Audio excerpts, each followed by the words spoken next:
Good evening, guys. It's Saturday, February 17th. My name is Dave Coker, and this is Talking About Finance. And all right, guys, let's sit down for what the British call a chin wag. And we'll be wagging our chins at my favorite topic and your favorite topic, cash flow and getting rich slowly. Because you just know a dollar in your hand now is far, far better than the promise, the possible promise, mind you, of perhaps $10 in your hand sometime in the future. After all, lots can be wrong.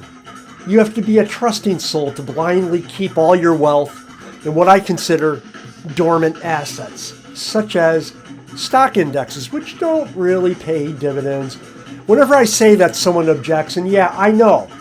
The S&P 500 yields about 1.37%. And triple Qs, the Qs, yield 59 basis points, 0.59%. That's nothing. I have lots of capital in the high yield space, so yields of 14% to perhaps 21% are common. And forget those same no-names, nobodies, know-nothings who gravely warn that in the high yield space, high yield is high risk.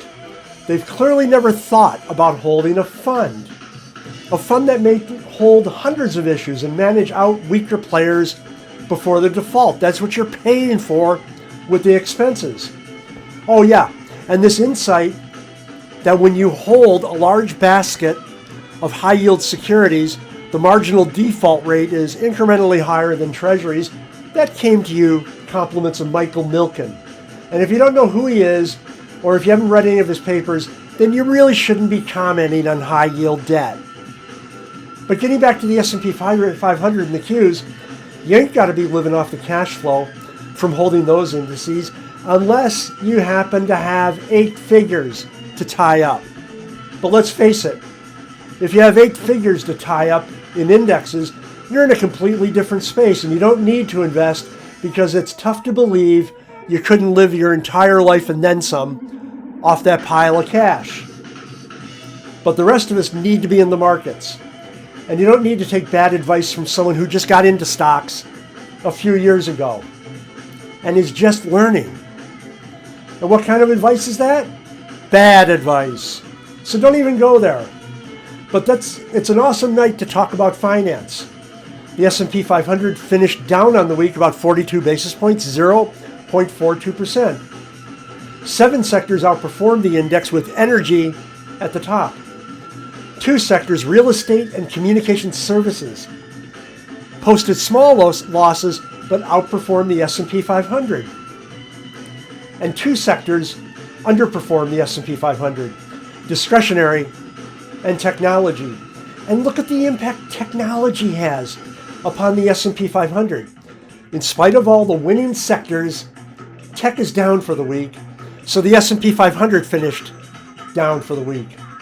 The VIX traded up on the week to 14.24. Started the week at 13.85. The 10-year note closed the week at 4.02. It's down 0.1% on the week and up 0.1% year to date. Oil closed the week at 78.25, up about 1.8% on the week and up about 9.2% year to date. Oh, and of course I bought Bitcoin. Yesterday was Friday. And buying Bitcoin is just what one does on a Friday. Am I right? And check this out. I sold 80% of my Ripple, pushed the money into Bitcoin. I think Bitcoin has better upside. And besides, what's left of my Ripple is still a very large position. And I only took it on because I thought that court case had gone too far. And sure enough, it bounced up. I was up about a little bit more than 20% when I sold. So I'm comfortable holding a smaller position in Ripple and moving all that capital into Bitcoin, except I got to pay some taxes. That's not welcome. Anyway, let's look at what me and my buddies, some 50 or so finance professionals from all around the planet, talked about last week. Oh, in my manners, my gosh, I'm so sorry. Let me introduce us. We are Global Wall Street. And between Telegram and our personal networks on LinkedIn and WhatsApp, we know everyone, absolutely everyone, in global finance. And this week we're reporting from Amsterdam. We're reporting from Paris. We're reporting from Frankfurt. We're reporting from Genova. And we're also reporting from Madrid. It's like the European edition this evening. We have people everywhere, absolutely everywhere that matters. So let's go. 7 slides for 7 days. Let's go, let's go, let's go. Let's go make some money. We can do this thing. And my needs are modest, guys. I just want all the money.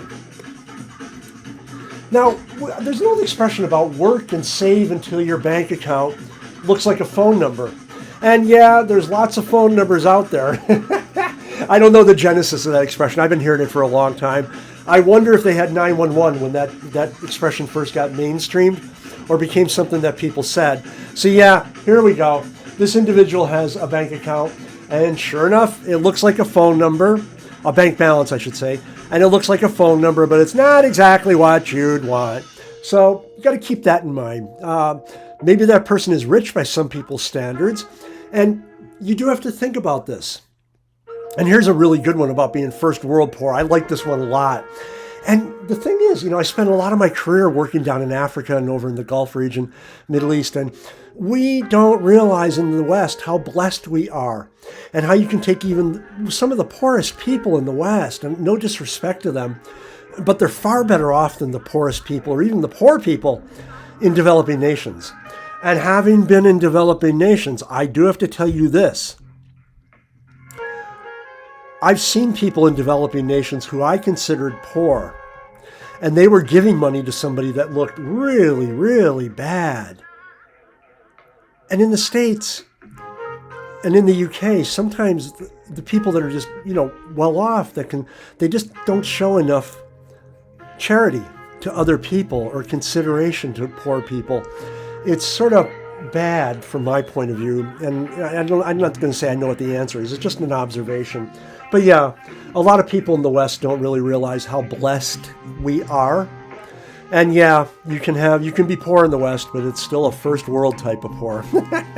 It's not a good poor. Don't get me wrong. I no disrespect to anybody who's underprivileged in our society, but it's not quite the same thing. But speaking of the poor, look at this setup, this home office setup here. And this is what $170 billion gets you.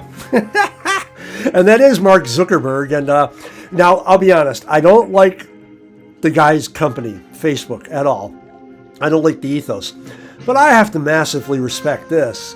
This is actually pretty cool that he's using a pile of books on a keyboard. And I don't know, I'm not sure. Somebody pointed out it might be a summer home. Hey, again, 170 billion. Seems like you could kit that place out. I think Mr. Mark watches the pennies. Maximum respect, dude. I like that a lot. And speaking of watching the pennies, somebody's going through Graham's, The Intelligent Investor, and they're graphically presenting stuff in the book. And I do like it. I think it's actually pretty wild, right? So, of course, Graham coined the expression. You've heard it quoted, attributed to Buffett and a whole bunch of other people. And there's always these finfluencers on TikTok, I should say, rather, and Twitter that come up with variations and claim to invent it themselves. Well, no. Benjamin Graham, I believe 1911 the book was published. But regardless, he said in the short term, the stock market is a voting machine, and in the long term, the stock market is a weighing machine. And this is actually pretty cool. I do like this, especially the weighing machine one, because that never really got through to people unless you read the book or, studied his philosophy in business school, which I've done both. And yeah, this is a very good graphic. I do like this a lot. It helps people understand. In the long term, the news that you're getting about what's going on in the short-term news doesn't really matter. What matters are the fundamentals and the market value. Those two things have to balance out overall. Really good graphic there. And we do know that the best way to address a problem is directly. Now, people have a lot of cognitive disorders when it comes to money. This woman, I hope she knows where the problem is, and this isn't she doesn't have some kind of split personality, but it is sort of funny. Out there choking her own shadow because she found out who was spending all her money, right? Just deal with it, lady. Have a budget. Set aside some money for discretionary. Set aside even more money to save and live on the balance, and try not to let that balance expand. I had some health issues going back about a year, and I didn't focus on the budget as much as I should have. And then I finally, cleared all that garbage off and got to focus on the budget. And I dropped our housing costs, our budget rather, to support us dramatically. I got control of it. So you do need a budget. You do need a written budget. I delivered a seminar, actually, a wealth class seminar. I tell you, I don't do them. I sort of do them for university students, and delivered one just this week. And I trick the students in that I lead them in, talk to them, ask them about who's struggling for money sometimes. The hands go up, and you coach them on a little bit further, and more hands goes up. And then you ask how many have a written budget, and put your hand down if you do. And very few hands go down. Instead, I get the same garbage that I got from people who are much older and should have known better. Yeah, I just sort of know where I am. I know what I am. You're in trouble. You don't have a written budget. Your mind plays tricks on you without a written budget. You'll forget some things, and it won't end up well. So you do need to write everything down. Your budget, your existence budget, whatever it costs to run your household, and then your subscriptions also. You do need to have both of those in place. And we know that lots of good things are happening with the Bitcoin ETFs. Stepping back from the big Bitcoin ETFs, this is Plan B's work again, and he's gone back over 4 past halving cycles. Look at the pattern. You see some static, some trading up, trading down before, and then you see a spike up when the halving happens. And then for about 5 months later, it's still pretty high. Yeah, you want to pay attention to this. Why? Take a look on the right-hand side. We're not really close. We're close to the halving, but not that close. And we have every expectation, based upon the past 3 halvings, that we'll see a spike. There are people you should be aware trying to make an argument and saying this time will be different. I don't know. I tend to think it won't be, primarily because those Bitcoin ETFs, there's a tremendous amount of money going into them, and there's a tremendous amount of hoovering up, if you want to use that phrase, of Bitcoin directly from miners and off some exchanges. And after the halving, of course, the number of Bitcoin produced every 10 minutes will drop from 900, or every day, I should say, will drop from 900 down to 450. And I think that's going to be an interesting dynamic, because the demand side is still going to be there from people like myself and hopefully you guys, as well as those who are purchasing Bitcoin via ETFs, which maximum respect if you're doing that. That's cool. A lot of problems, self-custody, just disappear. And, I don't want to deal with self-custody, to be totally honest with you. I've been looking for a custody operator, and there's only a couple of them in Europe to begin with that will deal with somebody like me, and only if I put the crypto into a trust, which I'm considering doing strongly, as I don't like dealing with the self-custody issue. And I'll make it a beneficiary trust, and it'll have one beneficiary, me. Yeah, that works for me. And then I can hand it off to this custodian, and I won't have to worry about it. But this is interesting, so please think about this. You never can tell. And I do think, we're going to see the same pattern play out, and the numbers will be very, very different this time. And Plan B, if you look at the chart on the right-hand side, the axis, I should say, on the right-hand side, he's got the numbers set up, and they do top out very, very high. He's very bullish. I'm pretty bullish too. That's a big jump up. Make it happen. And finally, I do look at this guy's work a lot. Maximum respect for him. And he came out with some interesting analysis, and he's stating, maximum respect to the guy, stating, because he knows what he's talking about, that over 95%, or a little bit more than 95%, of all Bitcoin now is in profit. Yeah, that's actually pretty cool. That means there won't be any forced selling. We see modest drops, no real pressure to sell. Although I've never sold. I rode it up all the way up to 69,000, rode it all the way back down to 17, just kept buying every Friday. But he is of the opinion that the greater majority of Bitcoin that exists is already in profit, and that's a very, very cool thing. Take a look at dormant holdings of stocks and tell me they're all in profit. I don't think so. All right, guys, it's for this evening. It's been wonderful chatting with you. Hope you have a good night, and we'll be talking again next week.